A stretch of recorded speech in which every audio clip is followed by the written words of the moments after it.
What's going on, everybody? This Saturday we got Khalil Roundtree Jr. versus Jamal Hill. Low key, this is gonna be a stand-up freaking war, guys. This is gonna be one of the best stand-up fights we've seen all year. Somebody's bound to get knocked out. That's all I'm saying. One of the guys is gonna get knocked out. We're gonna take a look at the card. We're gonna break down some of these fights. Let's get into it. All right, first up on the prelims, we got Hamdi Abdelwahab versus Mohamed Usman. Okay.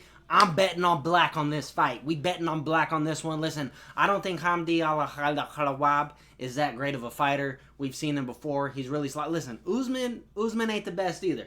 He's not a chip off the old Kamaru Usman, right? The apple falls far from the tree with this one. Okay, with the brotherly sharing in skills. Okay, but I do think he's going to be better all around against Hamdi. I think Hamdi might, might give a little bit of a showing. He might go out there and want to put on a show, right? Because he's kind of fighting closer to his hometown and closer to like his part of the world. So he might go in there, might try to put on a show in the first round. But other than that, I don't know. I think this dude's overrated. I think he's not that great. If you watch any other fights of his, he's just not super, impressive really anywhere on the feet. Muhammad Usman has power. He's not really impressive anywhere either, but I think he's better at pushing the pace. I think he's better at, grind and grit and wanting to win. He's got that Usman gene in him where he is really fucking he's a winner, right? I don't think Hamdi's a winner. I think he breaks. I think he loses this fight by decision. 30-27, maybe 29-28. Maybe he tries to take Usman down. But if he does that, I think he's going to gas himself out because Usman is very athletic and he knows how to stay in the fight. So I'm going to go Usman for this one. Next up, we got Tagir Ulanbekov versus Azat Maksum. So this is going to be a really good fight. Loki, this is a sleeper fight. It's going to be a really technical fight. I think Tagir should get away with it. He trains, with Khabib and those guys. I'm pretty sure. Don't quote me on that. But, I think he's just going to be better all around. I think the experience is going to come into play here. Azat, he's really good too, but I don't see him doing anything that Tagir hasn't seen before, right? And I think Tagir is just going to have too much experience, too much technique and skill for Maxim to overcome. So next one, we are going for Tagir, probably by decision. He probably gets beat everywhere like a full MMA, gets beat on the feet, kind of gets beat in the clinch and in wrestling scenarios. The only way I think, Azat wins is if he really hurts Tagir, puts it on him, put the pressure on him, knock him out, right? Next up, we got Irina Alekseeva versus Claudia Segula. I don't know these girls. I don't know. I've never seen either of them fight. They don't even look familiar to me, to be honest, so we're going to move on to the next one. No disrespect there. Daria Zelenko versus Melissa Mullins. Again, I don't know these women. I need to get better at the bantamweight division, I guess, for these women. I don't know. We're just going to go with the favorite here with Melissa Mullins. I think I have seen her before. I think she's more of like a wrestler. So maybe we go Melissa on that one. I'm not too sure, though, honestly. So don't take my word on these two fights. I'm not too sure who's going to win them. Next up, we got middleweight. Junyoung Park versus Ismail Nardiev. So Ismail's pretty good. He's not the greatest fighter of all time. Same thing with Junyoung Park, right? Junyoung Park is exciting to watch. He's got a couple knockouts under his belt. He brings the fight. He pushes the pace. Let's see if they're on a win streak. Yep, they both have won their last fights, right? Ismail's going to have, a couple inches on him, and he's going to have just a 1-inch reach advantage. So that they're pretty similar everywhere. I think Junyoung Park is probably a little bit more experienced in the UFC. He's probably seen tougher opponents and fought tougher fights. I think he's going to bring a little bit more to the table than Ismail Nardiev is. But you never know. You never know in the prelims, right? It could go either way. I do think that they're both pretty seasoned. This is going to be Ismail's 32nd fight, and then this is going to be Junyoung Park's 8, 9, 10, 11, 12, 13, 14, 25th fight. So both veterans of the game. I do think Junyoung Park is probably going to be a little bit more well-rounded everywhere, and he's got knockout power. So I do think that Junyoung Park is going to take the win. But Ismail Nardiev isn't honestly a bad bet here either, because we know Junyoung Park is kind of up and down, right? He doesn't go on crazy win streaks. He's not, the best fighter of all time. But I mean, neither is Ismail. But maybe we see a turn on Ishmael's side. Maybe we see him get over a hump that he needs to get over, right? So I think I'm gonna go Park on this one, probably by decision, maybe some kind of submission, or he a grind out knockout, where they're both gassed, or second, third round, late knockout. But yeah, that's gonna be a fun fight. Don't sleep on that fight. It's gonna be a fun one. Next up, we got Obon Elliott versus Sekion Ko. Sekion Ko's badass. He's pretty good. He's not, he's got good boxing. Holy shit, he's only 1-0. Am I tripping, or is that wrong? Is that wrong? Is he really 1-0? UFC? There's no way UFC signed a guy that's 1-0. Okay. Hold on. We need to look this up before I make this prediction.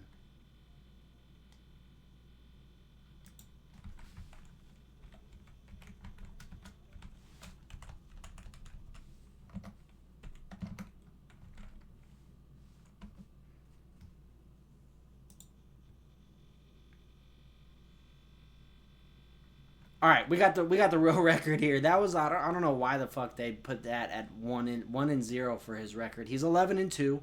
Okay, he's got 6 knockouts. He's lost twice by knockout.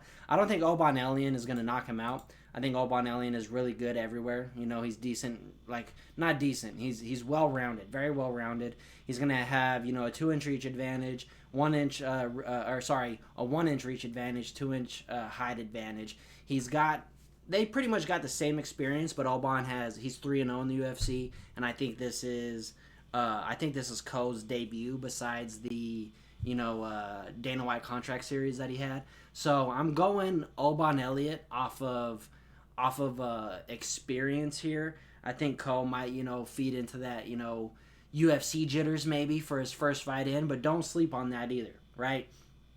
They call this kid the Korean Mike Tyson. And we've seen Obon Elliott hurt before. And we don't really know much about Ko besides his DWCS fight, which was okay. It was a good showing, but it wasn't anything spectacular, right? He's not like the next Sean O'Malley or something. But you can't base every fight off of just one fight. You know what I mean? That doesn't mean that he's gonna have that same performance here against Obon Elliott. But Obon Elliott is a tough fight to get after your Dana White contract series. That is pretty crazy. It's not the craziest in terms of experience, but Obon is pretty good, and he's fought some really good guys.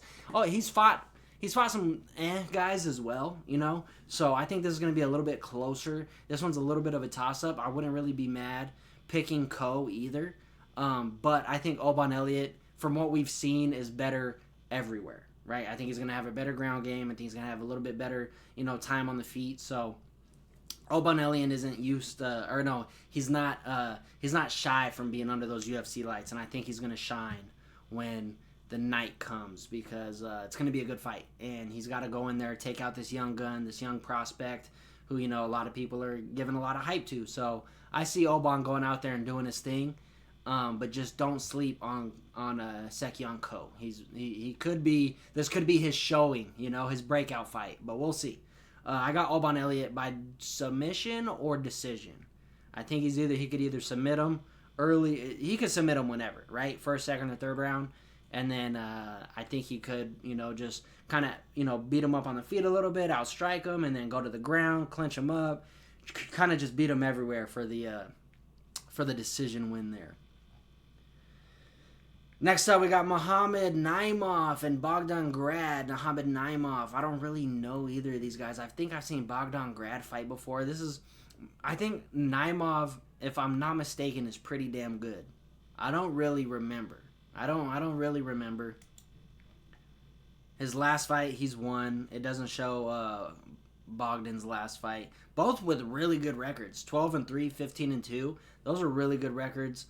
One's from Tajikistan, one's from Romania. They're both pretty much the same height, same reach advantage, same leg. Dude, this is going to be a banger. This one, low-key, might be a sleeper banger right here. We're going to go with the favorite here, Naimov. I want to say I've seen the name Naimov before, and I've put him on parlays, and he's won. Bogdan looks like he's coming into, the backyard, so I would give the guy with the home advantage the advantage here. He's probably got really good boxing, really good wrestling. Bogdan's probably really good everywhere as well. This one's going to be a sleeper fight because honestly, I just need to do my homework on these two guys. And yeah, I'm going to give Naimov. Don't quote me on this one, okay? Because like I said, I don't really know these two. I need to do a better study before I break down these two guys' fights. But yeah, that's going to be a good fight. Don't sleep on it. That starts the main card. Usually the cards that start the main card are bangers. So hopefully that's a banger.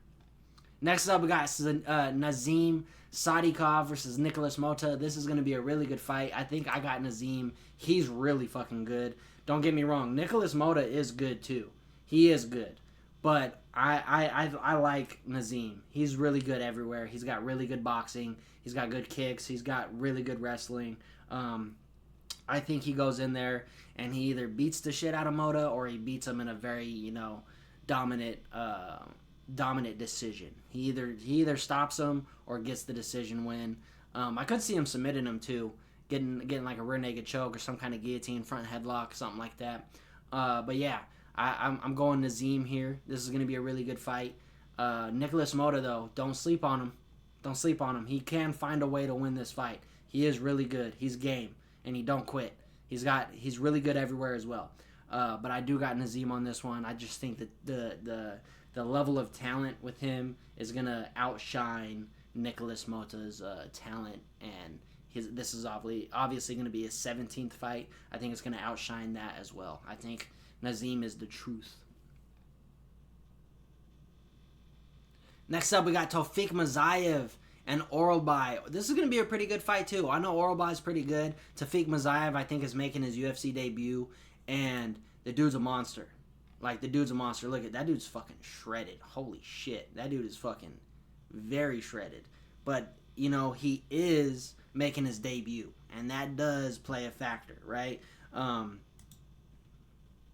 Oralbai's coming off of a loss. Let's see who his last loss was to. It was to Rebecki. Rebecki's pretty good, right? And he beat Brenner and he beat Medic. Two really good guys, both by decision. Or no, he submitted Medic. That's pretty good. And then decision Brenner, and then he lost a split decision to Rebecki. And Rebecki's really good. And so he's coming in. He's fighting really good guys, right? This dude over here, though, Tofik Masayev, he throws bombs. I was watching some of his early fights, like over in Risen. This dude just throws bombs. He's got a big overhand right that he loves to throw. Like, he loves to throw it. You know what I mean? And if he can find that chin, it's going to be really hard to sustain that power. That dude's shredded. Oh, my God. This dude... I'm saying, if this dude lands that overhand right, Mr. Oralbai is going to feel that. All right? I want to give it to Oralbai because of the experience. And he only lost a split decision, a very close one to Rebecki, and Rebecki's pretty good. So I want to give it to Oralbai, but Tofik is not a bad bet either, especially by like something like knockout, right? Like Tofik by knockout. He throws haymakers. So if he goes in there with the UFC jitters, throws a bunch of haymakers, maybe his rhythm is off, or he can't get his distance down, and he's already lost 5 fights, right? So he's not unbeatable. And if he can't find those overhands and he starts to gas and starts to wither away, I can see Oralbai taking over. And, with those UFC jitters and him throwing those big overhands, your gas tank will go really fast, right? If he goes out there really explosive in round 1 and Oralbai, survives the early onslaught, I can see Oralbai taking over later in the fight. I'm going to go Oralbai. This might be crazy, right? But I'm gonna go Oralbai. We haven't seen Tofik fight really high level guys yet, right? The guys he's fought in Risen are good, but some of them are kind of like, all right, Tofik should win this fight. You know what I mean? They're kind of giving him some fights where, and I wouldn't want to say giving him fights because he is fighting in an Asian, organization against Asian guys. So you would think that they would give, Asian guys the hey, you should win this fight kind of fight, but Tofik is he's fun to watch. I will say that. He's a very fun fighter to watch. So this is going to be a sleeper banger. Not a lot of people know about Tofik. And yeah, I'm going to go either Oralbai by decision, late submission maybe. And then I'm going to go Tofik by KO if he wins, right? It looks like Oralby missed weight. If I'm not mistaken, it says he's weighing in at 159. So we all know the stats on people missing weight. They usually win. So keep an eye out for that. If that's not an updated thing, I don't know if it is or not. I'm pretty sure it might be because the weigh-in was this morning or like yesterday night, I guess. So just be on the lookout for that because that's pretty tricky there. If Oralby comes in 4 pounds over, he's gonna have a little bit more energy. So just keep in mind of that. All right, the next 3 fights are freaking bangers. We got Curtis Blades versus Rizvan Kuniev. Curtis Blades ranked number 5. Rizvan is not ranked at all. I think they just kind of gave him this fight because of where it's at, right, in Abu Dhabi, I think. And so it's obviously Abu Dhabi because all the Russians are on the card. I don't know why they do that. Maybe just because it's more convenient for the Russians to get on those fights. But we have seen in the past Russians get, favored in some of these decisions. You know what I mean? When they're fighting in Abu Dhabi. I don't want to say no names, but the decisions have been pretty tricky when they get into Abu Dhabi, the Russians. So I think Curtis Blades should win this one by just straight up by experience. I think he might be better everywhere. He's got really good striking. I think Curtis Blades has very underrated striking just because we've seen him get knocked out a couple times by dudes who are like literally only strikers, right? Besides like Tom Aspinall, this dude has went out there and fought dudes who just throw bombs, right? And he didn't really utilize his wrestling and his grappling, and then when he tried to, he like ran into that uppercut from Derek Lewis.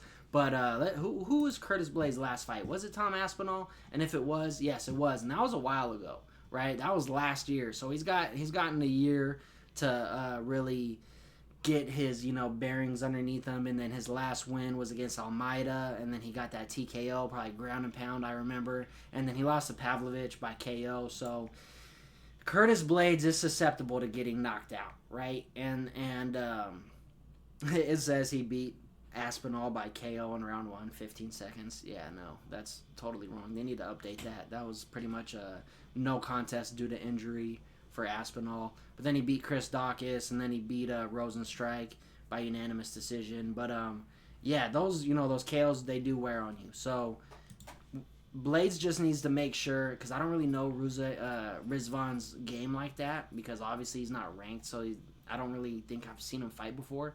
But if he goes in there and he knows, Curtis Blades has been knocked out prior, right, and which obviously he does know, try to keep the fight on the feet, try to put the fucking hands on his face. But like I said, Curtis does have underrated boxing. It's just a whether if he can take the punch from his opponent or not, because he has withered in the past when people touch his face, right?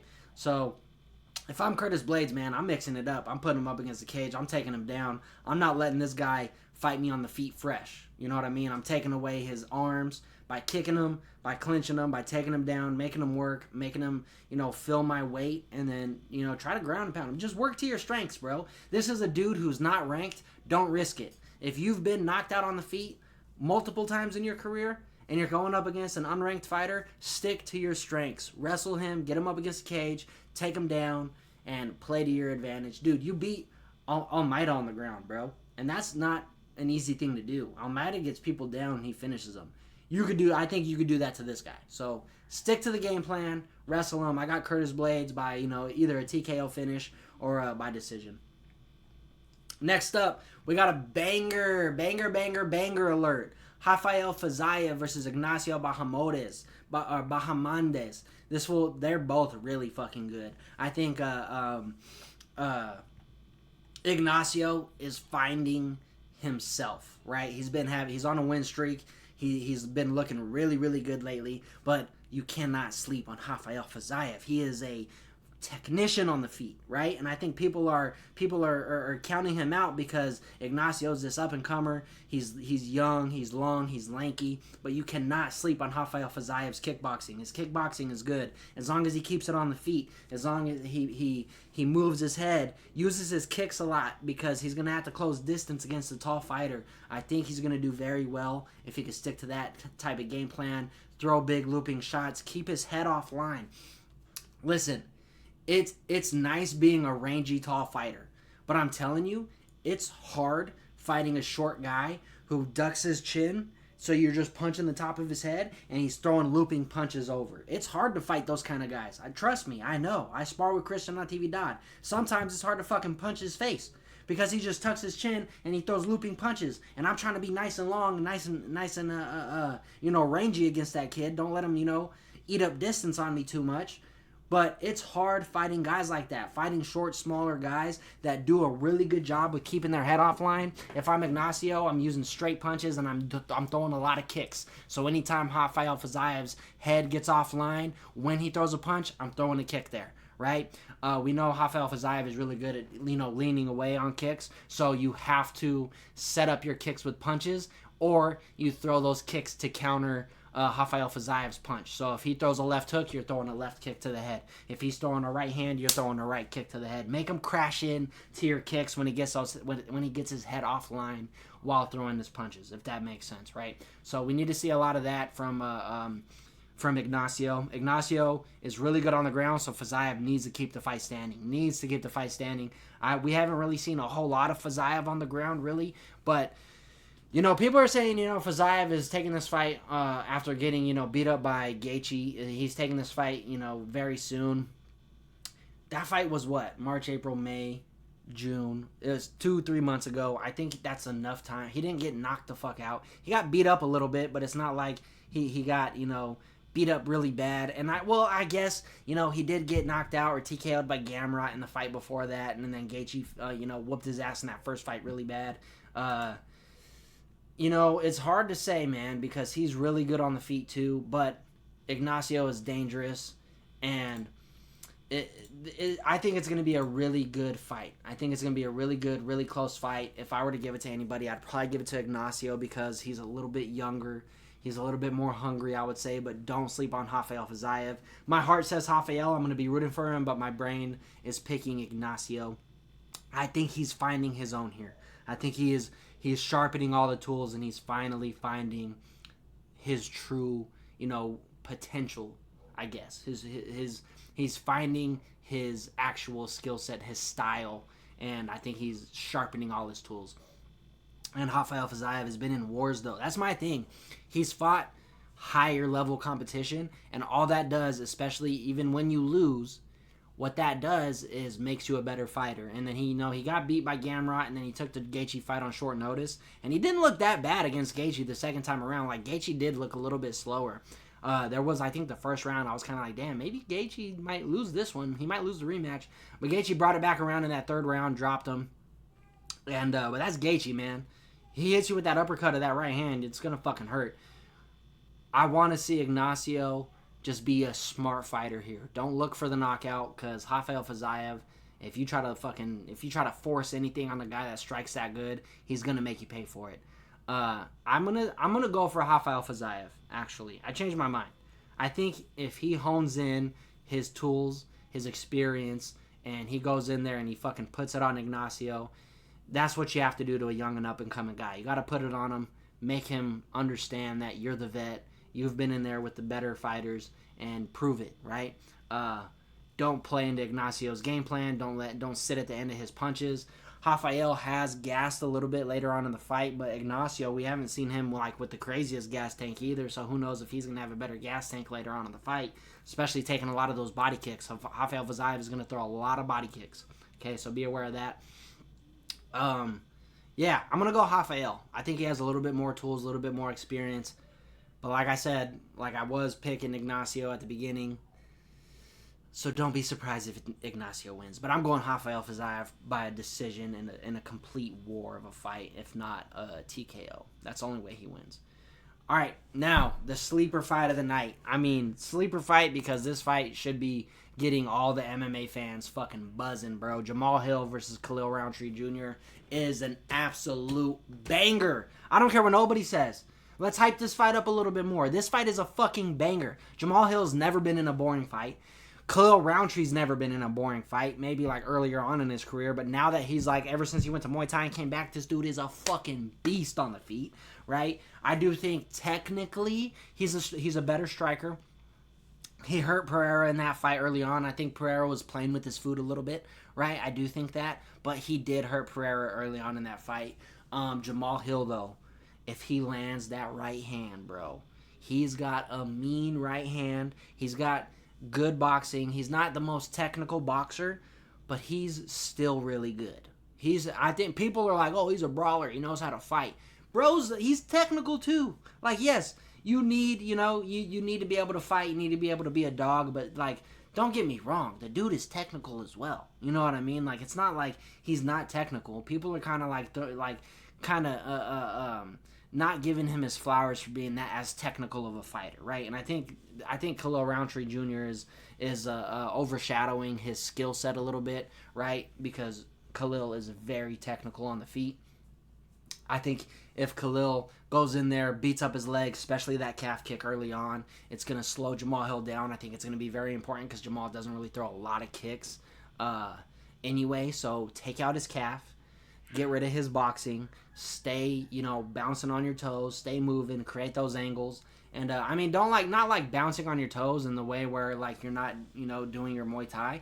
But, like, you know what I mean? Like, creating those angles, never staying in front of Jamal Hill. Because if Jamal Hill could find that right hand, it's going to be really hard for Khalil to deal with that power. Because, dude, Jamal Hill hits hard. And I know Khalil hits hard as well. It's going to be a fucking banger. My heart says Khalil Roundtree Jr., my brain says Khalil Roundtree Jr. because, I think he is also finding his own right now. And I think going in there and having the fight that he had with Pereira is going to make him a better fighter. Hill's coming back off of 2 back-to-back knockouts, and that Yuri knockout was fucking brutal. I think if Khalil finds, the chin as well, Hill is going to be in a lot of trouble. And I think Khalil does have better defense, right? In terms of, like, going up against Hill's style, I think Khalil will have better defense because you really just got to look out for the big right hand. It's not really, rocket science fighting Jamal Hill. You just got to look out for those big power punches and don't let him draw you into, a stand-up war. Just be more technical, fight your fight, and I think you win. I think, Khalil wins by late TKO. I think someone's going to get knocked out in this fight. I don't know who. That's why it's so hard for me to pick this fight because I do believe someone's going to get knocked out.